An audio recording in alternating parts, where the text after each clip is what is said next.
ছিলাম তো এসেছিলাম আমি রোজা রেখে সেহরি খেয়ে জগতের মধ্যে এসেছিলাম জোরে বলেন সুবহানাল্লাহ মা আমি রোজা রেখে জগতের মধ্যে এসেছিলাম আর মাগরিবের আজানের সময় আমি তোমার দুগ্ধ পান করিয়া আমি ইফতার করেছিলাম জোরে বলেন সুবহানাল্লাহ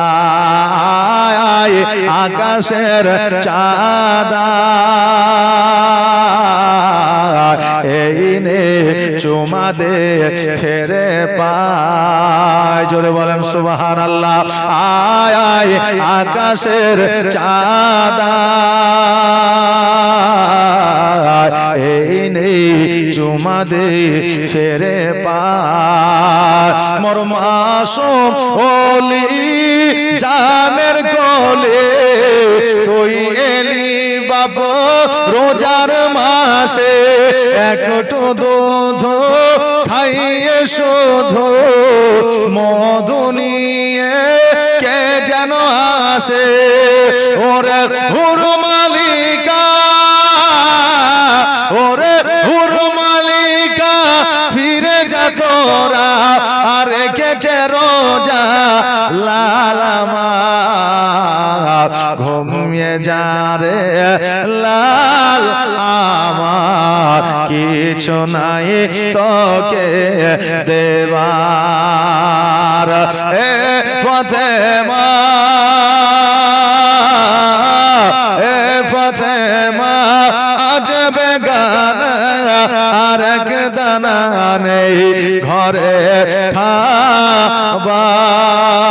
খাবার ঘুমিয়ে যা রে লাল আমার কিছু নাই তোকে দেবার ও বিরাদার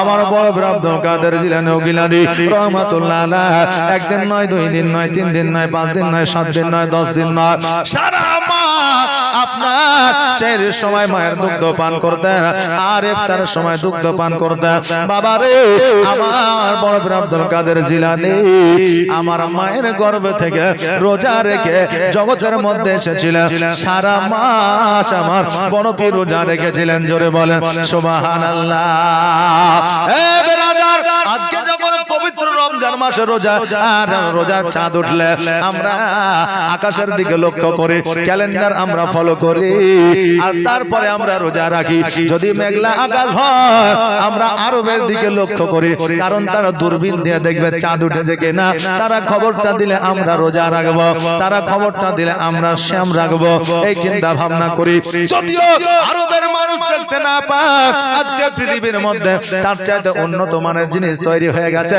চাঁদ উঠেছে কিনা এই খবরটা বলে দিতে পারবে আজকে তারা যখন বলে চাঁদ উঠেছে তখন আমরা রোজা রাখি যদি চাঁদ না উঠে আমরা 30 তারিখ পূর্ণ হয়ে গেলে পরের দিন থেকে আমরা রোজা রাখি তাই না বাবা আমরা তার পরের দিন থেকে রোজা রাখি কিন্তু বাবা আগে তো ক্যালেন্ডারও ছিল না এত উন্নত মানের আপনার দূরবীনও ছিল না এত উন্নত মানের আপনার ক্যামেরাও ছিল না আরে আমার বাবা যে ভাইরা মানুষ দিন গুনতে পারতো না মানুষ ক্যালেন্ডার বুঝতো না মানুষ যখন রোজা রাখতো রোজার যখন সময় আসতো আমার বড় পীর আব্দুল কাদের জিলানী গিলানী রহমাতুল্লাহ আলাইহিকে জিজ্ঞাসা করতো জোরে বলেন সুবহানাল্লাহ এ বাবা তখন কিন্তু আপনার ঘড়ি ছিল না সময় সীমা ছিল না আমার বড় পীর আব্দুল কাদের জিলানী গিলানী রহমাতুল্লাহ আলাইহি যখন সেহরি করতে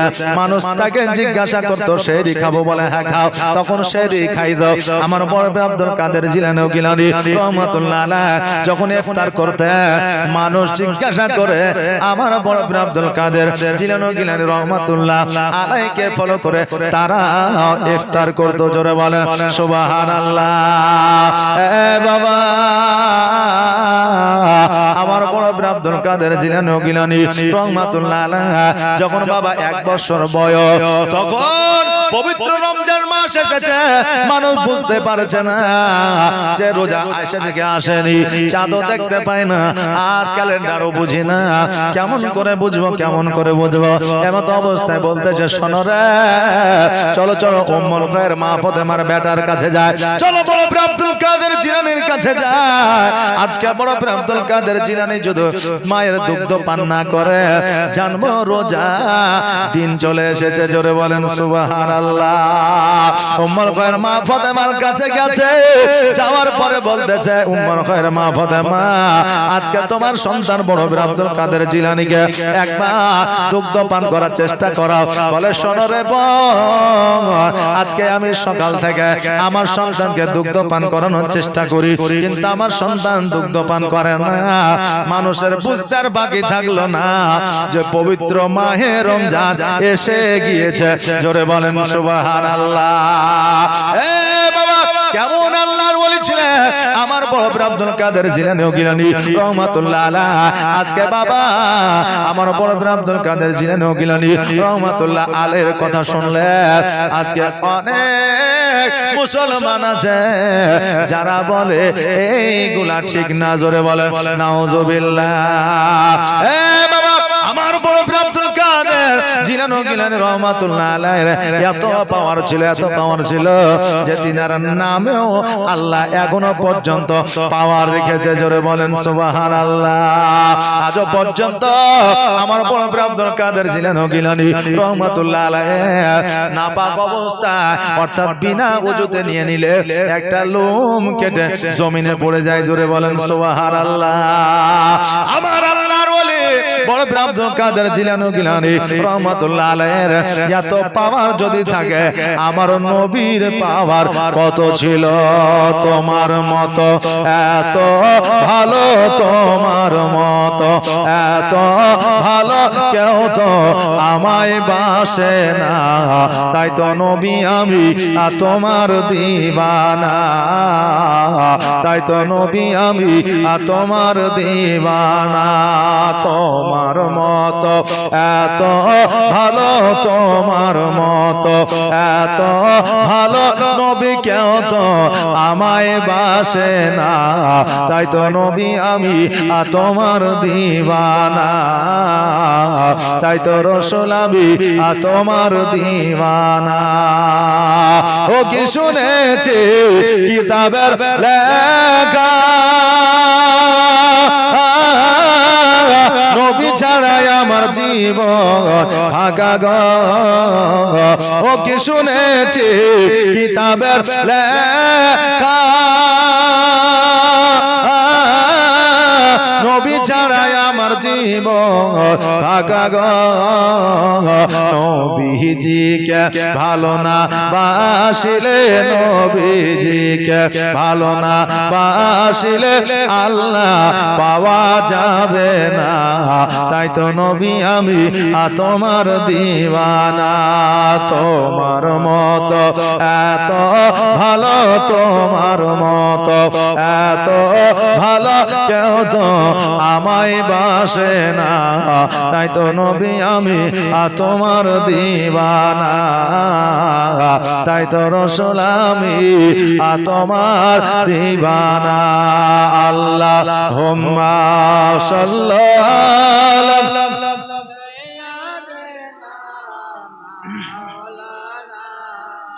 মুহাম্মাদ ওয়া আলা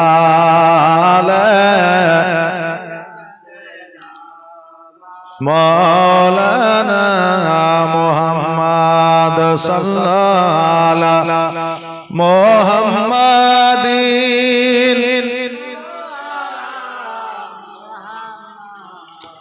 হরদম ज़बान पाक नामे मुहम्मद हरदम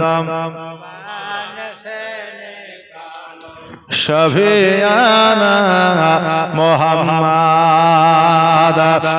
বাবাজি ভাইরা, আমার মা বোনেরা, আমার বড় গ্রাম আব্দুল কাদের জিলানী ও গিলানী রহমাতুল্লাহ আলাইহি বাল্যকালে পাওয়ার দেখিয়ে যান, অলৌকিক দৃশ্য দেখিয়ে যান, যেটাকে কারামত বলা হয়। আল্লাহর পয়গম্বর আল্লাহর নবীরা যে অলৌকিক দৃশ্য দেখায় ওটাকে মুজিজা বলা হয়, আর আল্লাহর ওলিরা যে অলৌকিক দৃশ্য দেখায় ওটাকে কারামত বলা হয়। জোরে বলেন সুবহানাল্লাহ। আরে আমার বাবা যে ভাইরা, আমার বড় পীর আব্দুল কাদের জিলানী ও গিলানী রহমাতুল্লাহ আলাইহি যখন বাবা 3 বছর বয়সে আপনার আমার বড় পীর আব্দুল কাদের জিলানী ও গিলানী রহমাতুল্লাহ আলাইহি অলৌকিক দৃশ্য দেখিয়েছে। এত কম বয়সে জগতের কোন ওলি এত বড় অলৌকিক দৃশ্য দেখাইতে পারে নাই। জোরে বলেন সুবহানাল্লাহ। একজন নারী, একটা নয়, দুইটা নয়, তিনটা নয়, চারটা নয়, 5টা কন্যা, পুরুষ যেন সন্তান না, পুত্র সন্তান যেন নাই।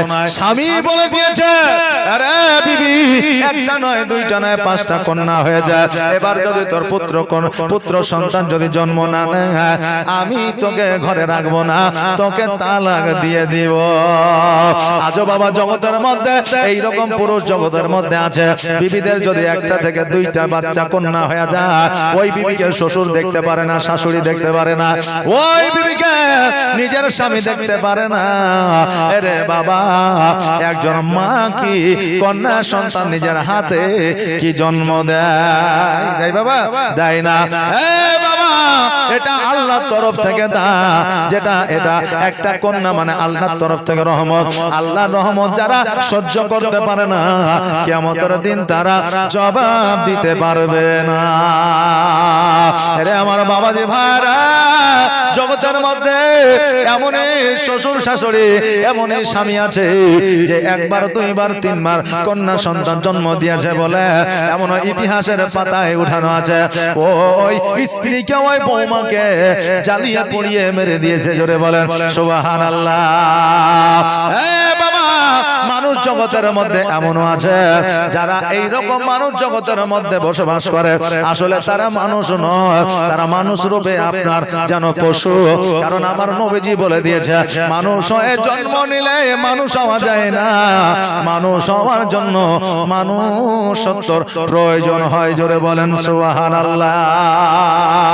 আমার ওই নারীকে বলে দিয়েছে 5টা কন্যা সন্তান হয়ে যায়, এবার যদি তোমার কন্যা সন্তান হয় তোমাকে তালাক দিয়ে দিব, ডিভোর্স দিয়ে দিব, বাড়িতে রাখবো না, তোমাকে বাপের বাড়ি পাঠিয়ে দিব। এই যে গর্ভে সন্তানটা আছে এই সন্তানটা যেন পুত্র সন্তান হয়। এখন বিবি চিন্তা করে, আল্লাহ গো, আজকে আমার গর্ভে পুত্র সন্তান আছে না মহিলা সন্তান আছে, এটা আমি কেমন করে জানবো? এখন বাবা বর্তমানে ক্যামেরার দ্বারা ধরে ফেলা হচ্ছে, এখন বাবা বর্তমানে ডাক্তারের কাছে আপনার যেন ধরে ফেলা হচ্ছে কন্যা আছে না পুত্র আছে। বাবা, এটা কিন্তু আগে ছিল না। এবারে বেরাদার ওই মহিলা অপর মহিলার সম্মুখে যখন খুলে বললে, ওই মহিলা বললে, রে মা, তুই কি জানিস না আল্লাহর একজন ওলি আছে যার নাম হলো হযরত মুসা আসলে জঙ্গি। যা যা, ওই দেখ ওর একটা নিজস্ব খানকা আছে, একটা গাছের তলায় বসে তার কাছে একটু দুগ্ধ নিয়ে যাবি, দুগ্ধটা পান করাইবি, আর পান করানোর পরে বলবি আমার গর্ভে কন্যা আছে না পুত্র আছে, এটা আমাকে বলে দে। হযরত মুসা আসলে জঙ্গি বলে দিবে। এবার ওই মহিলা বড় খুশি হইয়া আপনার একটা বাড়িতে দুগ্ধ নিয়ে যায়, নামার পরে রাস্তা দিয়ে চলে যায়। ওই রাস্তার উপরে আমার বড় পীর আব্দুল কাদের জিলানী গিলানী রহমাতুল্লাহ আলাইহি যেন বাবা খেলাধুলা করতে আছে। ওই মহিলাকে হাসতে হাসতে গেল, দেখতে পাইলো। এবার বাবা হযরত মুসা আসলে জঙ্গির কাছে আসলে, আসার পরে মুসা আসলে জঙ্গিকে বললে, হুজুর গো, আজকে বড় একটা আশা নিয়ে আপনার কাছে এসেছি। বলে কি আশা বলো? বলে আগে দুগ্ধটা দুগ্ধটা পান করেন, তারপরে আমার আশাটা বলবো, মনের ইচ্ছাটা বলবো, আমার মনের আকাঙ্ক্ষাটা বলবো। এবার বাবা হযরত মুসা চলে জঙ্গি কেন বাবা দুগ্ধটা পান করে নিয়েছে। এবার বলো তোমার মনের আশাটা কি? ওই মহিলা বলল, ওগো হুজুর, আমার গর্ভে ছেলে সন্তান আছে না মেয়ে সন্তান আছে এটা আপনি বলে দেন, আর মেয়ে সন্তান যদি থাকে আপনি ছেলে সন্তান যেন জগতের মধ্যে আসে এই ব্যবস্থা আপনি করে দেন। কেননা এবারও যদি আমার মেয়ে সন্তান জন্মগ্রহণ করে তবে আমার স্বামী আমাকে বাড়িতে রাখবে না, আমাকে ডিভোর্স দিয়ে দিবে, তালাক দিয়ে দিবে। ওগো হুজুর, দয়া করে একটু ব্যবস্থা আমাকে করে দেন। আমার হযরত মুসা চলে জঙ্গি বলে, মা শোনো, আজকে তোমার গর্ভে সন্তান আছে না, মেয়ে সন্তান আছে না, পুরুষ সন্তান আছে, এটা একমাত্র আল্লাহ ছাড়া কেউ বলতে পারবে না। আজকে তোমার গর্ভ থেকে জগতের মধ্যে পুরুষ সন্তান আসবে, এটা একমাত্র আল্লাহই পারবে, জগতে কেউ পারবে না। এই কথা যখন বললেন, ওই মহিলা অঝর নয়নে কান্না করতে করতে যেন পথ দিয়ে বাড়ির দিকে চলতে আরম্ভ করলে। তবে বাবা আজকে জগতের মধ্যে যদি কোনো মানুষ দেখবেন কাঁদে, যদি দেখবেন কোনো বিপদে পড়ে, আগে মুসলমানেরাই সহযোগিতা করার জন্য আগিয়ে যায়। আজকে বাবা এই ভারতবর্ষের মাটিতে করোনা যখন আসলো, আজকে বাবা মুসলমানদের দান সবচাইতে বেশি ছিল, নাকি বলে? ওদের দান সবচাইতে বেশি ছিল। আরে বাবা যে ভাইরা, আজকে দেখবেন যে জায়গায় একটা অ্যাক্সিডেন্ট হয়েছে, দেখবেন ওই জায়গায় অন্যান্য ধর্মের মানুষের চাইতে মুসলমান ধর্মের মানুষরাই দেখবেন বেশি সহযোগিতা করে। একজন পিপাসায় যদি কাতর হইয়া যায়, রাত্রি বেলায় যদি পানি পান করার জন্য চায়, দেখবেন মুসলমানরাই সহযোগিতা করে। আমরা বাবা জালসা জুলুসে যাই, অনেক জায়গায় আমরা পরীক্ষা করে দেখেছি, যে জায়গা বাবা অন্যান্য ধর্মের এলাকার মানুষরা বসবাস করে, ওই জায়গায় যদি আমরা একটু পানির জন্য দাঁড়াই, পানি খুঁজে পাওয়া যায় না। বাবা একজন নারী হাসতে হাসতে যাইতেছিল, কান্না করতে করতে আসতেছে। এইদিকে আমার বড় বীর আব্দুল কাদের জিলানী ও গিলানী রহমাতুল্লাহ আলাইহি বাচ্চা ছেলে চিন্তা করে, আল্লাহ গো, এই মহিলা যাওয়ার সময় হাসতে হাসতে যাইতেছিল, আসার সময় কান্না করতে করতে আসতেছে, কারণ ওই মহিলাটাকে আমি জিজ্ঞাসা করি।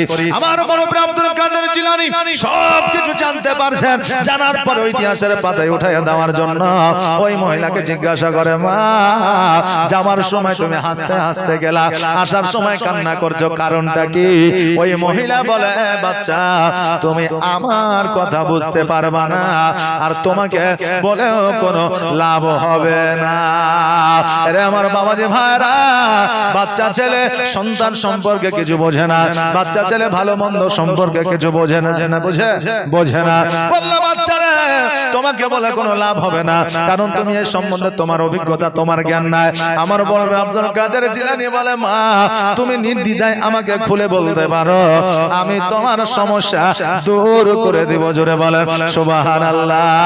ওই মহিলা চিন্তা করলো, এত বড় একজন আল্লাহর ওলি হযরত মুসা চলে জঙ্গি আমার সমস্যার সমাধান করতে পারলো না, তুমি কি দূর করতে পারবা?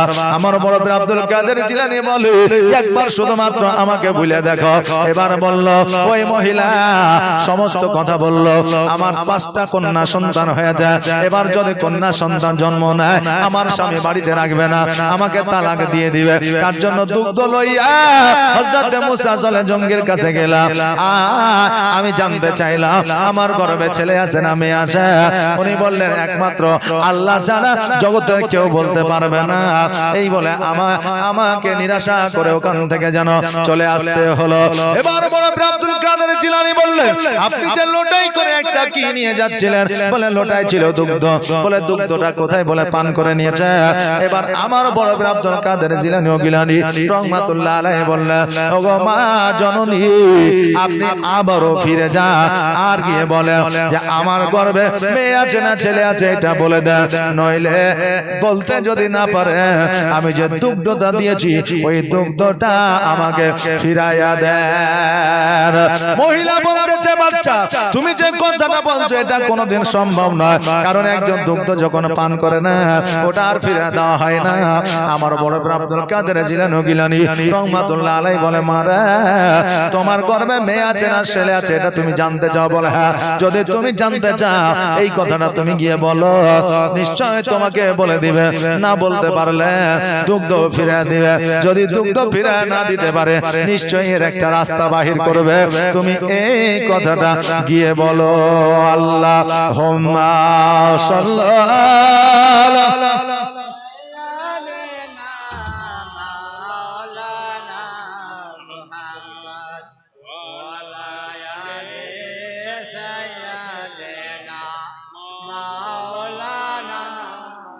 মুহাম্মাদ ওয়া আলা আলি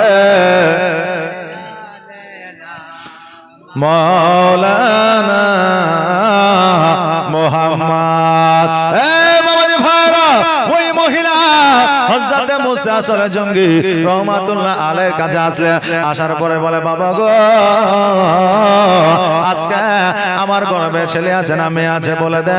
বলে আমি তো বললাম রে মা আল্লাহ ছাড়া কেউ বলতে পারবে না। বলে আপনি যখন বলতে পারবেন না আমার দুগ্ধ কেন পান করলে? আমার দুগ্ধটা ফিরে দেন, নইলে আপনি বলে দেন আমার গর্ভে ছেলে আছে না মেয়ে আছে। এবার হযরত মুসা সালে জঙ্গি বললে এই কথা তোমাকে কে বললো? বলে যে হোক বলেছে। বলে নিশ্চয় কেউ বলেছে, নইলে তুমি ফিরে আসবে কেন? বলে রাস্তার মাঝে একটা বাচ্চা খেলাধুলা করতেছিল, ওই বাচ্চাটা আমাকে পাঠিয়েছে। এবার হযরত মুসা সালে জঙ্গি চিন্তা করলো আজকে ওই বাচ্চাটা আমার সন্তান ছাড়া আর কারো হতে পারে না, কারণ হযরত মুসা সালে জঙ্গি তিনি জানে আমার সন্তানকে আমার আল্লাহ বলি করে জগতের মধ্যে পাঠিয়েছে। কিন্তু এত বড় পাওয়ার এত বড় ক্ষমতা হযরত মুসা সালে জঙ্গি তিনি নিজেও জানতেন না। জোরে বলেন সুবহানাল্লাহ। আমার বড় আব্দুল কাদের জিলানী গিলানী রহমাতুল্লাহ আলাইহি এই কথা বলেছে, বুঝতে পারলে? বলে যে বলেছে তাকে তুমি ডেকে নিয়ে আসো। এবার ওই মহিলা আমার বড় আব্দুল কাদের জিলানীর কাছে গেলেন, যাওয়ার পরে এই কথা বললেন তোমাকে ডেকেছে। এবার আমার বড় আব্দুল কাদের জিলানী এসেছে। বলে বাবা এই কথাকে তুমি বলেছো? বলে হ্যাঁ। বলে আব্দুল কাদের জিলানী কোনদিন কি সম্ভব হয় যে জিনিস পান করে না হয় ওই জিনিসকে ফিরে দেওয়া হয়? আমার বড় আব্দুল কাদের জিলানী বললেন ও ভাই আব্বা যেটা আপনি বলতে পারবেন না তার জন্য কেন দুগ্ধটা পান করিলেন? যেমন এই কথা বলেছে আমার হযরত মুসা সরে জঙ্গে আমার বড় আব্দুল কাদের জিলানী গিলানী রহমাতুল্লাহ আলাইহি জানো বাবা একটা চড় মেরে দিয়েছে, যেমন এই চড় মেরে দেওয়া আমার বড় আব্দুল কাদের জিলানী গিলানী রহমাতুল্লাহ আলাইহি চোখ দুটো যেন লাল হয়ে গেছে, জালালি মেজাজ এসে গিয়েছে। বলছে আব্বা গো আজকে এই মহিলা গর্ভে ছেলে আছে না মেয়ে আছে আমি বলে দিতে পারি, তুমি কেন বলতে পারবে না? যদি বলতে পারবে না দুগ্ধটা কেন পান করলে? ওগো আব্বা এই মহিলার গর্ভে যদি মেয়ে সন্তান থাকে আমি আব্দুল কাদের জিলানী যাও যাও আমি এই মহিলাকে এমন একটা দোয়া দিলাম, আল্লাহর কাছে দোয়া করলাম এই মহিলার এবার পুত্র সন্তান জন্মগ্রহণ করবে, তার গর্ভে পুত্র সন্তান আছে। জোরে বলেন সুবহানাল্লাহ। আমার বড় আব্দুল কাদের জিলানী ও গিলানী রহমাতুল্লাহ আলাইহি এই কথাটা বলিয়া কবরস্থানের পাশে দিয়ে যেন ছুটতে আরম্ভ করেছে জালালি মেজাজ নিয়ে। এবার আমার আল্লাহ বলতেছে এ বড় আব্দুল কাদের জিলানী আজকে তুমি আর দৌড়ায় না থেমে যাও থেমে যাও থেমে যাও, কেন না আজকে যদি তুমি এইভাবে দৌড়াতে থাকো কিয়ামত পর্যন্ত তুমি দৌড়াতে থাকবে। জোরে বলেন সুবহানাল্লাহ। আল্লাহ বলতেছে বড় আব্দুল কাদের জিলানী একবার তুমি পেছনের দিকে তাকায় দেখো।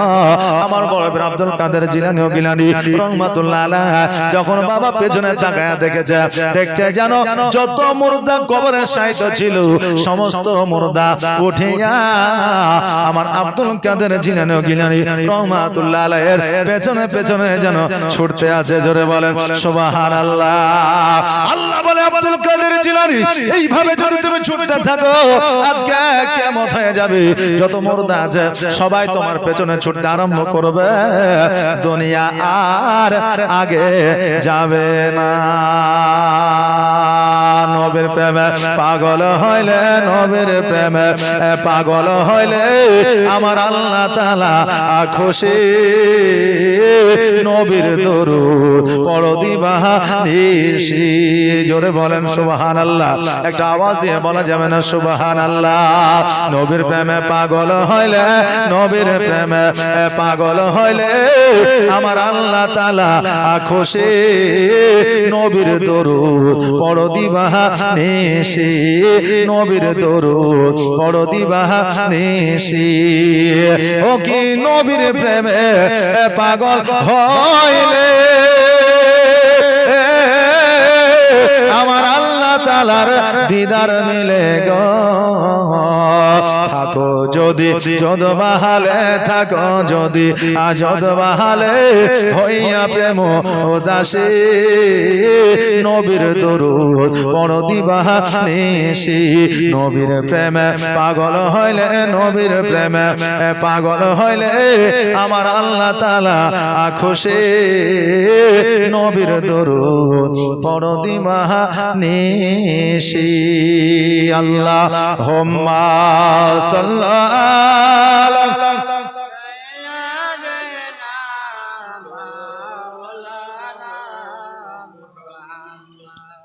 ওয়ালা আলে সাইয়্যিদিনা।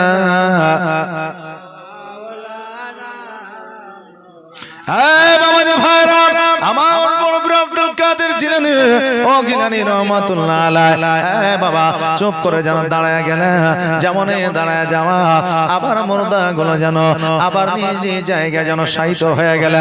আরে আমার বাবাজি ভাইরা আমার বড় বড় আব্দুল কাদের জিলানী ও গিলানী রহমাতুল্লাহ আলাইহির পাওয়ার যদি এতটা থাকে, আমার নবীর পাওয়ার কত ছিল, আমার নবীর পাওয়ার কত ছিল। বাবা জগতের মধ্যে আজকে আল্লাহর ওলিদের নিগায় না গেলে আজকে পূর্ণাঙ্গ মুমিন হওয়া যাবে না। আজকে আল্লাহর ওলিদের নিগায় না গেলে পূর্ণাঙ্গ মুমিন হওয়া যাবে না। এইজন্য আহলে সুন্নাত ওয়াল জামাতের আলিম উলামা বলে যে যার পীর নাই তার পীর হলো শয়তান, যার পীর নাই তার পীর হলো শয়তান।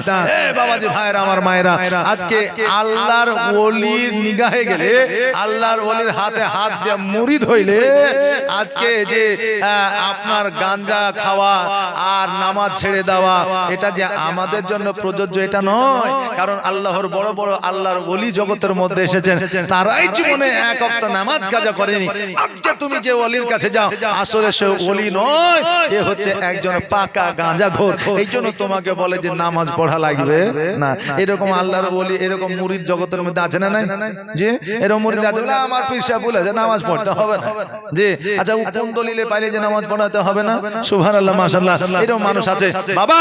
তবে আল্লাহর ওলি যিনারা জগতের মধ্যে এসেছেন, প্রাকৃতিক ভাবে যারা আল্লাহর ওলি, আল্লাহর যারা নৈকট্য লাভ করেছে সুবহানাল্লাহ, আজকে তাদের সহবতে গেলেই আপনার জীবন পরিবর্তন হয়ে যাবে। জোরে বলেন সুবহানাল্লাহ। বাবাজি ভাইরা আমার মায়েরা, এই দেখেন আজকে আপনাদের এখানে আসতে অনেকটা এসেছি সঠিক টাইমে, কিন্তু বাবা আপনার প্রথম দিন তো এদিক ওদিক করতে দেরি হয়ে গেল, আর আজকে এই দেখেন মাইক শাইক সেট করতে দেরি হয়ে গেল। জি এই দেখেন আজকে আপনাদের এখানে যে স্টেজটা চালাচ্ছি, আজকে নজ্য বলেন অনজ্য বলেন, যে আপনার আমি যে কথাগুলো বলছি খুব কষ্ট করে বলছি, কারণ আমি আর মাইক সম্পর্কে কোনো কথাই বলিনি। যে যাই হোক, তবে শুনেন আজকে মাইক যদি ভালো লাগে ভালো বাজে, ওরও সুনাম হবে আমারও সুনাম হবে, নাকি বলেন? আজকে ওরও ভালো নাম হবে আমারও ভালো নাম হবে। যেমন আজকে ওয়াজ যদি ভালো না হয় তাহলে আমার বদনাম হবে, আর মাইকও যদি ভালো না বাজে তাহলে তার বদনাম হবে। জি, তবে এখানে রাগ করার কিছু নাই। আমি চাইবো যে আগামী কাল যাতে মাইক ভালো হয় এবং ভালো বাজে, আমাকে যাতে ওয়াজ করতে ভালো লাগে। জাযাকাল্লাহ। তবে আজকে আমি এখান থেকে সমাপ্ত করছি। আগামী কালকে শাকালো স্টেজে আসবো। শাকালো বুঝেন তো? জি, শাকালো স্টেজে আসবো। আপনাদেরকে প্রয়োজন হলে কালকে একটু ওয়াজ বাড়িয়ে দিব, শুনিয়ে দিব আপনাদেরকে। আর কালকে থেকে নতুন নতুন জীবনী আসবে। বড় পীর আব্দুল কাদের জিলানীর নতুন জীবনী আসবে। এই যে জীবনী বললাম আজকে, এগুলো প্রায় মোটামুটি 3 ভাগ করে 2 ভাগ আপনারা শুনেছেন। জি, এগুলো 2 ভাগ আপনারা শুনেছেন। এগুলো অ্যাভেলেবল আলেম ওলামা এগুলো বলে আপনাদের, বা আপনারা আমরা শুনতে পাই। কিন্তু আগামী কাল থেকে যে জীবনী আসবেন আমার গাউস পাকের, এই জীবনী খুব কম মানুষই শুনেছে। বেরাদানে মিল্লাত ইসলামিয়া, আজকে আসুন, আজকে এখান থেকেই আগামী কালকে যদি আল্লাহ হায়াতে রাখেন, বাঁচিয়ে রাখেন, সেকালো করে স্টেজ আসবো। আমার মা বোনদের বলবো যে আপনারা তাড়াতাড়ি করে চলে আসবেন, আর আমিও তাড়াতাড়ি করে জীবনী শুরু করে দিব। আসেন নবীকে একবার সালাত ও সালাম জানাই। ইয়া নবী ইয়া রাসূল ওয়ালাইকা ইয়া হাবিব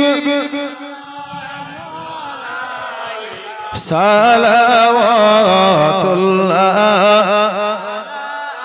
হাবিবি ইয়া রাসূলুল্লাহ।